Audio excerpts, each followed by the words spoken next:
Guys pharmacy course that is bachelor in pharmacy या diploma करने के बाद मेडिकल शॉप ओपन करने को लेकर के बहुत सारे क्वेरी क्वेश्चन मेरे को आए। एक साथ उनको समेट पाना पॉसिबल नहीं था, इसलिए मैंने इस वीडियो के माध्यम से कुछ इंपॉर्टेंट क्वेश्चंस को पिक किया है जिसमें कि ऑलमोस्ट सारी क्वेरीज कवर अप हो जाएंगी। आगे बढ़ने से पहले एक चीज़ मैं बताना चाहूँगा कि मेडिकल शॉप ओपन करने का प्रोसीजर क्या है, उसके लिए ये वीडियो जो है मैंने बनाया हुआ है। अगर आपने नहीं देखा है तो डिटेल में आपको सारी डिटेल मिल जाएंगी। तो स्टार्ट करते हैं उन क्वेश्चंस के साथ। सबसे पहला क्वेश्चन ये है, जो क्वेश्चन नंबर 1 कि फार्मेसी के बाद क्या लाइसेंस मिल जाता है, ऐसा सोचते हैं।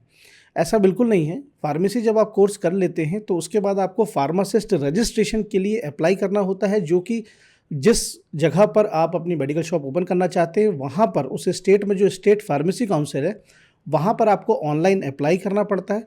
आपके सारे दस्तावेज, आपके जो फार्मेसी कोर्स के डॉक्यूमेंट्स हैं उसको वेरीफाई किया जाता है।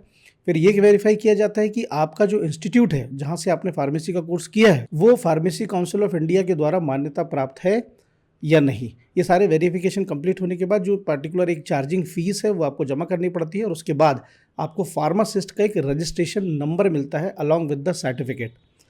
इसके बाद इस रजिस्ट्रेशन के आधार पर फिर आपको ऑनलाइन फार्मेसी के ड्रग लाइसेंस के लिए अप्लाई करना होता है। ये अलग बिल्कुल सेपरेट प्रोसीजर है। तो फार्मासिस्ट रजिस्ट्रेशन करने के लिए जो आवश्यक दस्तावेज है उसमें सबसे इंपॉर्टेंट चीज़ है आपकी फार्मेसी कोर्स की मार्कशीट्स। इसके बाद जब आप ड्रग लाइसेंस के लिए अप्लाई करते हैं तो उसमें बहुत सारे डॉक्यूमेंट्स लगते हैं, जिसमें सबसे इंपॉर्टेंट होता है आपका फार्मासिस्ट का रजिस्ट्रेशन, जो कि आपको स्टेट फार्मेसी काउंसिल के द्वारा प्रदान किया गया है। अब यहाँ पर एक इंपॉर्टेंट बात मैं मेंशन करना चाहूँगा कि जिस इंस्टीट्यूट में आप पढ़ रहे हैं या पढ़ने जा रहे हैं वो चेक कर लें कि पीसीआई के द्वारा वो अप्रूव्ड है कि नहीं, फार्मेसी काउंसिल ऑफ इंडिया के द्वारा मान्यता प्राप्त है कि नहीं। सिंपल है, उस वीडियो के डिस्क्रिप्शन में एक लिंक आपको मिल जाएगा, मैं डाल दूंगा, उसमें जा करके आप चेक करेंगे, कंट्रोल F दबाइएगा और जिस इंस्टीट्यूट में आप इच्छुक हैं, जानने चाहते हैं कि वो पीसीआई अप्रूव्ड है या नहीं, उसको टाइप करेंगे तो लिस्ट में अगर आ जाएगा तो उसकी एक पीसीआई आईडी होती है। हर इंस्टीट्यूट की 4 डिजिट की एक आईडी होती है जो पीसीआई के द्वारा दी जाती है।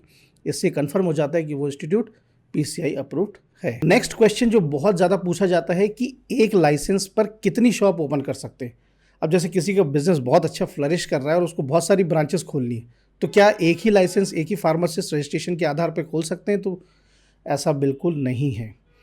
एक फार्मासिस्ट रजिस्ट्रेशन के आधार पर आपको एक ही लाइसेंस मिलेगा और एक लाइसेंस पर एक ही शॉप आप ओपन कर सकते हैं।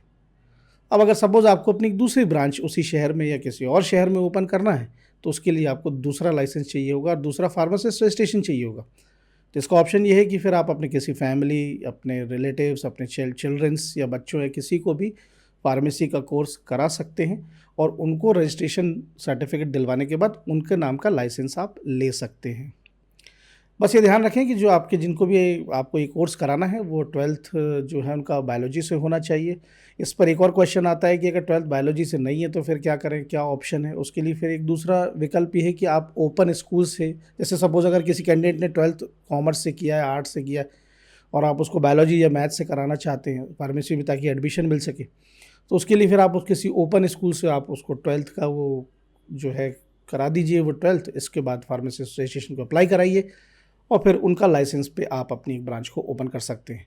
लेकिन यहाँ पर एक विशेष आप ध्यान रखिएगा कि that registered pharmacist should present in the pharmacy store, मतलब वो वहाँ पे उपलब्ध होना चाहिए।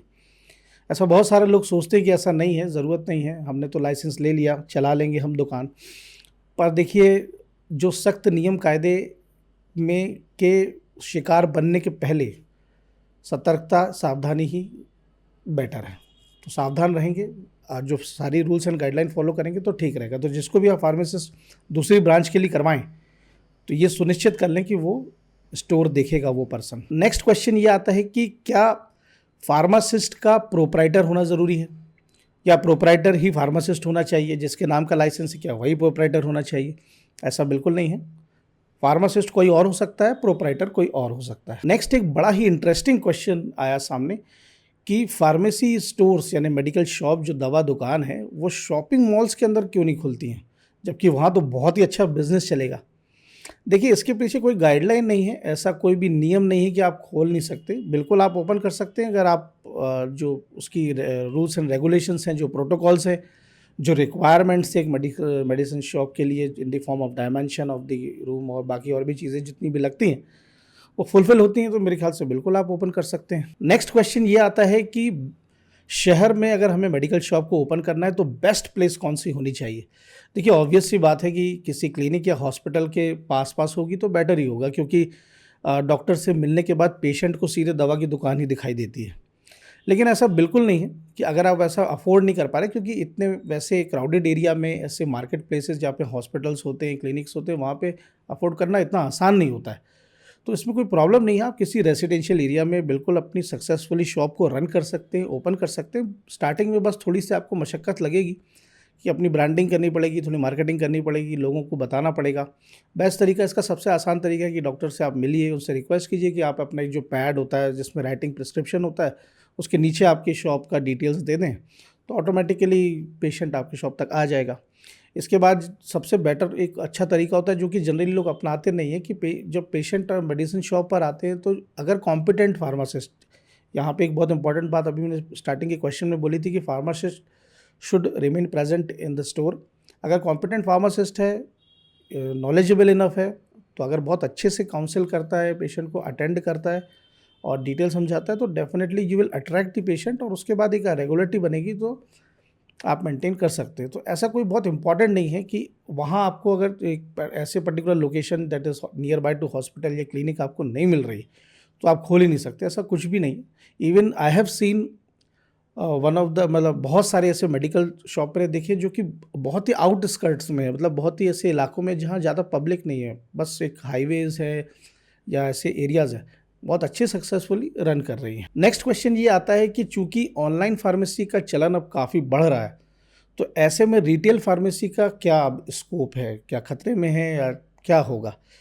देखिए बड़ा सिंपल सी बात है कि भारत की जो 60% से ज़्यादा आबादी है वो रूरल एरियाज़ में रहती है, और रूरल एरियाज़ के जो रहने वाले स्थानीय लोग हैं उनमें इतनी इंटेलेक्चुअलिटी आ जाना कि प्रिस्क्रिप्शन को रीड करके फिर ऑनलाइन फार्मेसी पर वो ऑर्डर कर पाएँ या उनसे कम्युनिकेट कर पाएँ, और जो मेडिसिन्स ऑनलाइन आपको डिलीवर हो रही है उसको बिलीव करते हुए क्रॉस चेक करके फिर उसको यूसेज में ले आएँ, ये इतना पॉसिबल नहीं है। इसमें बहुत ज़्यादा वक्त लगेगा, बहुत सारी चीज़ें जब चैनलाइज होंगी तब बहुत वो है। बाकी जो रिटेल फार्मेसी का बिलीफ है, जो उसकी जो प्रैक्टिस है, वो अभी तो बहुत अच्छे से चलेगी, तो देयर इज़ नथिंग, ऐसा कुछ नहीं है।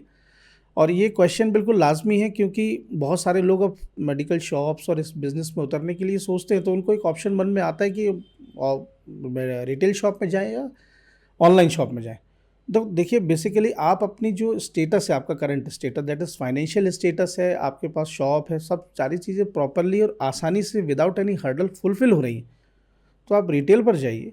और आपके पास कुछ भी ऐसा बैकग्राउंड सपोर्ट नहीं है, नथिंग नहीं है, कुछ भी प्रॉब्लम है, तो फिर ऑनलाइन इज़ ऑल्सो ऑप्शन, कोई प्रॉब्लम नहीं है। तो जो लोग रिटेल में ऑलरेडी हैं या कोशिश कर रहे हैं या प्लान कर चुके हैं, अब उतर रहे हैं और ऑलरेडी कर रहे हैं, तो उन्हें ऐसे घबराने की ज़रूरत नहीं है कि ऑनलाइन फार्मेसी आ रही है तो प्रॉब्लम। और इसका बल्कि सबसे अच्छा एक जो विकल्प है, आप ये भी सोच सकते हैं कि अगर आप ऑलरेडी एक अच्छे पोटेंशियल रिटेलर हैं, तो कोई प्रॉब्लम नहीं है, आप अपनी अच्छी खासी ब्रांडिंग करिए और धीरे-धीरे आप भी ऑनलाइन में उतर जाइए। ऑनलाइन उतरना क्या है, आपको एक ऐप डेवलप कराना पड़ेगा, थोड़ा-सा टेक्नो फ्रीक बनना पड़ेगा। ये सब सारी चीज़ें एक थर्ड पार्टी के थ्रू आपको अवेलेबल करा दी जाएँगी। कोई थर्ड पर्सन होगा जो आपके लिए ये सब चीज़ हैंडल करेगा। तो there is no such kind of problem in this. तो गाइज़ ये थे कुछ इम्पोर्टेंट सवालों के जवाब उन सभी कैंडिडेट्स के लिए जो कि फार्मेसी के कोर्स करने के बाद मेडिकल शॉप्स के बिज़नेस में उतरना चाह रहे हैं या फिर ऑलरेडी जो परस्यू कर रहे हैं। अगर मुझसे कोई ऐसा सवाल छूट गया है कवर करने में, ऐसा कुछ लगता है कि बहुत वो होना चाहिए, तो आप लोग एकदम बल्क में कमेंट्स कीजिए, मैं पिक करूँगा जो कि सबसे ज़्यादा रिपीटेड होगा, उन सारे को पिक करके एक और इस वीडियो को, इसकी सीरीज़ को लेकर के मैं आऊँगा। तो आशा है कि ये आपको फ्रूटफुल लगा होगा, अच्छा लगा होगा तो प्लीज़ लाइक और शेयर ज़रूर कीजिएगा उनके साथ जिनको जो नीडी हैं, और इंस्टाग्राम पे भी फॉलो कर लेना। जाने से पहले निवेदन कि चैनल को सब्सक्राइब नहीं है तो प्लीज़ कर लीजिएगा, ताकि इस तरह की इंपॉर्टेंट वीडियोज़ के अपडेट्स आपको तुरंत मिलते रहें। तो चलता हूँ बस, मिलूँगा नेक्स्ट वीडियो में। Till then stay motivated, work smarter, good luck.